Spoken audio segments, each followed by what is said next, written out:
Hi, this is Angela G from No Longer Lukewarm for Red Hot Christians and Wannabes. These videos are for those of you who like to listen while you're maybe doing something else. For those of you who like to read my blogs, you can find that link in the description box below. So this one is called 2 Kings 18, When the Enemy Offers to Leave You Alone. If you know anything about Old Testament kings, you know they fell into two categories. There were those who did what was right in the sight of the Lord, and those who did not. In 2 Kings 18, Hezekiah was a good king of Judah who loved God. He also had a very powerful adversary who attacked the surrounding area until King Hezekiah was overcome with fear. Then his enemy offered a deal. For 300 talents of silver and 30 talents of gold, Jerusalem could have peace. But Hezekiah learned some lessons the hard way that also apply to us today. Compromising with the enemy never quite works out the way we want. Hezekiah was blessed. 2 Kings 18, verses 7 to 8. The Lord was with him. He prospered wherever he went, and he rebelled against the king of Syria and did not serve him. At just 25 years old, Hezekiah became the king of Judah, but he wasn't just a good king. He was one of the best. He both served God and went about to systematically stamp out all idolatry in the land of Judah. He pulled down the high places. He broke sacred pillars, and he even destroyed the bronze serpent which Moses had erected because the Israelites had turned it into a god. He pleased God, and God was with him. Militarily, he successfully stopped the Philistines as far as Gaza, and he didn't initially cave against Syria. That is, until his enemy turned up the heat. Assyria conquers almost everything. While Hezekiah was successful at resisting the Assyrians for quite some time, King Sennacherib had a long game. He had conquered Samaria after a 3-year siege and took all the people away as slaves to Assyria. Of course, the Bible gives the reason for his success against Israel in 2 Kings 18:12. Because they did not obey the voice of the Lord their God, but transgressed his covenant and all that Moses the servant of the Lord had commanded, and they would neither hear nor do them. Then Assyria came after Judah. After they had conquered every fortified city except Jerusalem, Hezekiah felt fear. He decided to make a deal. For a price determined by Sennacherib, Assyria would stop its siege and leave Hezekiah in Jerusalem in peace. It took all the wealth in the land, and even stripping the gold from the doors and pillars of the house of the Lord to come up with Sennacherib's price, 300 talents of silver and 30 talents of gold. Even after Hezekiah pays, his enemy continues to fight. But even after Hezekiah humbled himself in apology to Sennacherib for his rebellion and gave him the money requested, Assyria didn't stop. In fact, his enemy just got bolder. Assyria sent an army to Jerusalem. A field captain, the Rabshakeh, led troops right up to Jerusalem's aqueduct, and stopped. Then he called for King Hezekiah. The captain was demonstrating his power over the water system, the very lifeline that would keep Jerusalem in the event of a siege. He could have ordered his troops to attack any moment, but the Assyrians were also playing a mind game. They wanted Jerusalem to surrender without a fight. When 3 of Hezekiah's representatives came to hear, the captain gave them a message to pass along. He first derided the king for turning to Egypt for help. Hezekiah, in his fear, had, in fact, been in talks with Egypt for a measure of protection. And the captain offered 2,000 horses if Hezekiah would pledge to give up Jerusalem right then. Of course, it was only a suggestion meant to belittle Judah's army. 2 Kings 18:23 says, "Now therefore I urge you, give a pledge to my master the king of Assyria, and I will give you 2,000 horses, if you are able on your part to put riders on them." Assyria insults God and offers one more deal. Finally, the captain insulted their very belief in God to protect them. He had interpreted Hezekiah's takedown of the high places as a bad thing.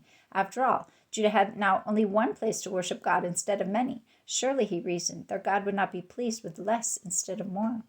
He lied and said, "Have I now come up without the Lord against this place to destroy it? The Lord said to me, go up against this land and destroy it." 2 Kings 18:25.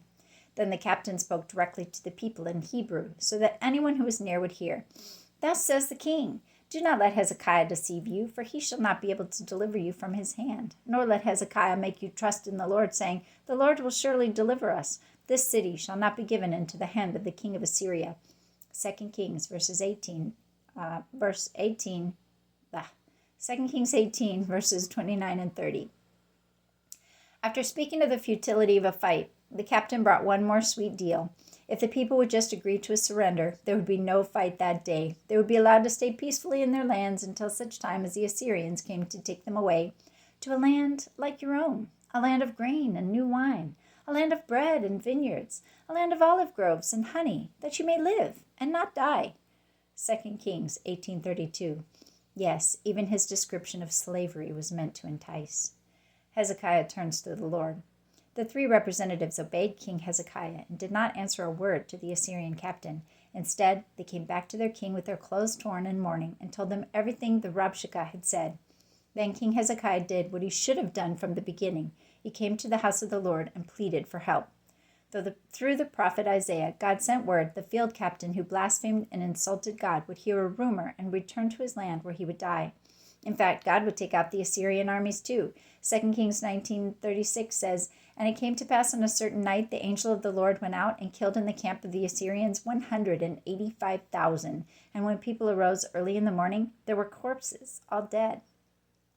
After his defeat, King Sennacherib returned home to worship in the temple of his god Nishrosh, where his 2 sons murdered him to reign in his place. King Hezekiah's lessons and ours. Number 1. Obeying God makes a difference in the fight. The first lesson we see from this story is that God makes a difference between those who hear and obey him and those who do not. The Sumerians were conquered because God was not with them. For King Hezekiah, his defeat was temporary until he called upon God to help him. Number 2, when the enemy can't legally conquer, he will try to make a deal. Although Hezekiah had all the power of God behind him, Sennacherib's pressure took Hezekiah's eyes off God and onto the power of his enemy. Hezekiah listened to the promises of peace and paid the price, both literally and figuratively. Number 3, the enemy promises but doesn't deliver. But even after Hezekiah sacrificed all the wealth in the land, including the gold from the house of the Lord, he did not see peace. The enemy was emboldened by Hezekiah's fear and encroached deep into Jerusalem to stand over the water system of the city in an unspoken threat. The captain offered horses and peace for that day if the people would just agree to slavery at some undetermined time in the future.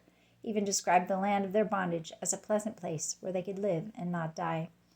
Number 4, once Hezekiah cried out to God, God fought for him.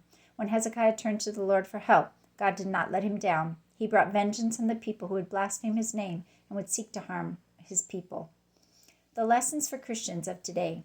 As Christians, we have an enemy who is even more cunning than the king of Assyria. He knows we have the power of God behind us, so he will often pressure us and offer a compromise for our release of that pressure. Do you feel tired and worn out?